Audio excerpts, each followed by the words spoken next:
下这声音啊。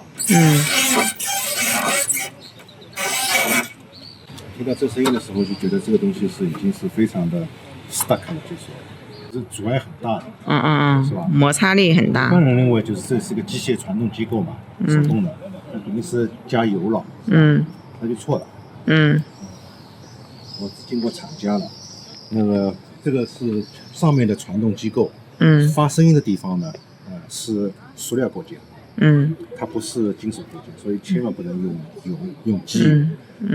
有一种叫 silicone spray， 它翻成车窗润滑剂了，其实它的英文更准，是 silicone spray， 是一种二氧化硅的喷剂。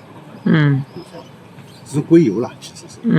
那么这个呢，对塑料是比较适合，就一定要喷这个要素。我可以把这个链接或者是信息放在这个视频下面。好，其实我也第一次喷，买了之后没有喷过。看看它会有什么效果。喷在哪个位置？应该首先是这个球了，这个球角了。然后还喷哪里？我看这声音已经好很多了。咦？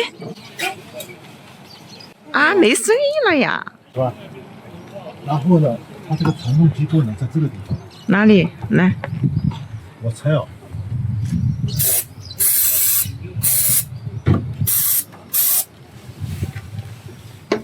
只虚一点点，不然它会低下来，看到吧？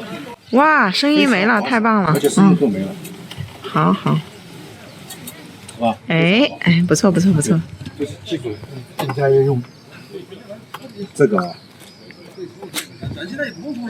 它叫车窗润滑剂，其实是一个硅油啦。silicone 二氧化硅的 spray 喷剂，就喷这个球角就可以了。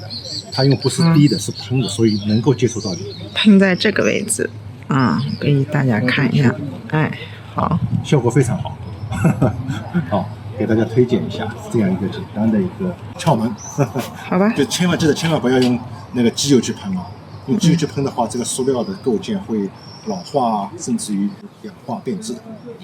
好，分享到这里。